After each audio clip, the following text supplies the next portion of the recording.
رات کے پہر صاحب زمان اپنے گھر میں داخل ہوا تھا۔ اس کی گاڑی دیکھتے گارڈ نے اس کے دروازہ کھولا تھا۔ گاڑی کا دروازہ کھولتے وہ اترا تھا اور گھر کے اندرونی حصے کی طرف بڑھ گیا تھا۔ چابی سے دروازہ کھولتے اس نے گھر کے اندرونی حصے میں قدم رکھا تھا۔ ہمیشہ کی طرح ہی گہری خاموشی، خالی پن اور ویرانی نے ایک تھکے ہوئے دن کے بعد اس رات میں اس گھر میں اس کا استقبال کیا تھا۔ یہ چیز اس کے لیے نئی نہیں تھی، یہ تو اب روز مرہ کا معمول تھا۔ وہ کافی عرصے سے جھیلتا آ رہا تھا۔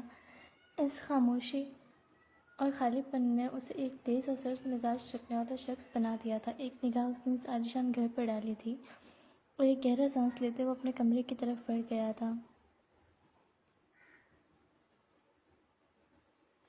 نہا کر خود کو تھوڑا پرسکون کرنے کے بعد وہ ایک بار پھر لیپ ٹاپ کھولے صوفے پر آ بیٹھا تھا۔ کام کی انتہا کر رکھی تھی اس شخص نے۔ آج کا دن بھی بے انتہا تھکا دینے والا تھا۔ کچھ وقت بعد کام کرتے وہ بے حد تھک چکا تھا۔ تھکن کے باعث اس نے پشت صوفے کی ساٹھ ٹکائی تھی اور سر کو پیچھے پھینکا تھا۔ درد کے باعث اس نے پیشانی کو انگلیوں سے مسلا تھا۔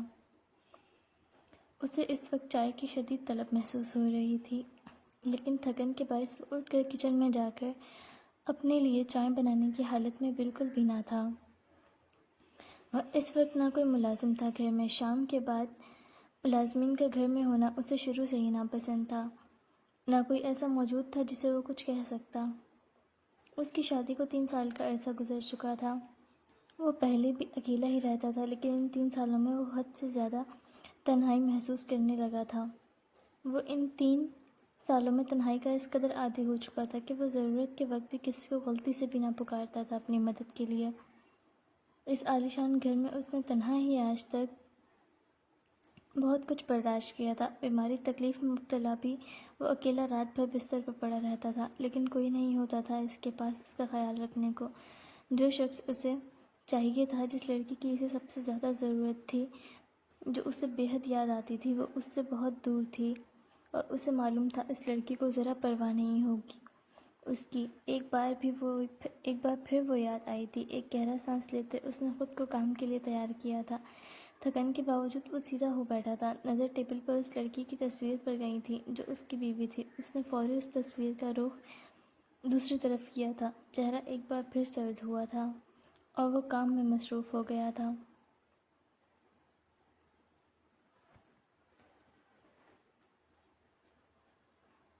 دوسری طرف رات کے وقت بارڈر کے قریب بنے میڈیکل سروس ایریا میں ایک لڑکی یونیفارم پہنے، سر پر خاکی رنگ کا اسکارف پہنے اور گلے میں سٹیتھوسکوپ پہنے کچھ فوجیوں کا چیک اپ اور مرہم پٹی کرتی نظر آتی تھی، جو پچھلے دن معمولی جھڑپ میں زخمی ہوئے تھے۔ چہرہ تھکا ہوا تھا مسلسل جاگنے اور کام کرنے کی وجہ سے، لیکن وہ پورے دل سے کام کرتی نظر آتی تھی۔ کام ختم کرنے کے بعد وہ تھک ہار کر کرسی پر جا بیٹھی تھی۔ نائٹ ڈیوٹی تھی اس کی، پوری رات ہی جاگنا تھا۔ اس لڑکی کے ہاتھ خود بخود جیب میں گئے تھے۔ واپسی پر ہتھیلی میں ایک نفیس سی خوبصورت سی انگوٹھی تھی، جو اس کے نکاح کے بعد اس کے پسندیدہ شخص نے اسے پہنائی تھی۔ کام کے دوران وہ اکثر ہی اسے اتار دیتی تھی، لیکن رکھتی اپنے پاس ہی تھی۔ ایک بار پھر اس شخص کی گھر کی شدت سے اسے یاد آئی تھی۔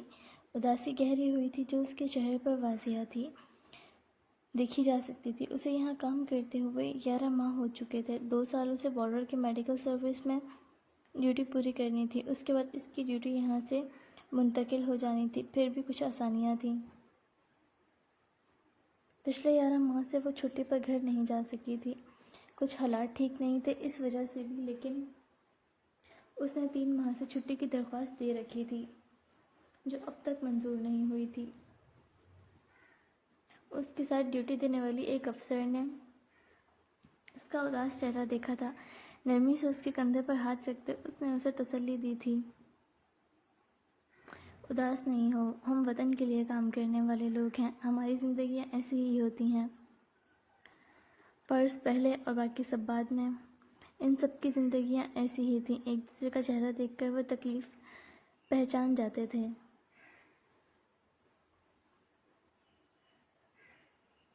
آپ ٹھیک کہہ رہی ہیں، لیکن جب گھر کی یاد آتی ہے اداسی خود بخود آ جاتی ہے۔ جب ملک کی محبت جاگتی ہے تو سب بعد میں پیچھے رہ جاتا ہے، اس نے ہلکی مسکراہٹ کے ساتھ کہا تھا۔ وہ ایک مضبوط اور بہادر اور قابل لڑکی تھی جو کڑی ٹریننگ سے گزر کر یہاں اس پوسٹ تک پہنچی تھی۔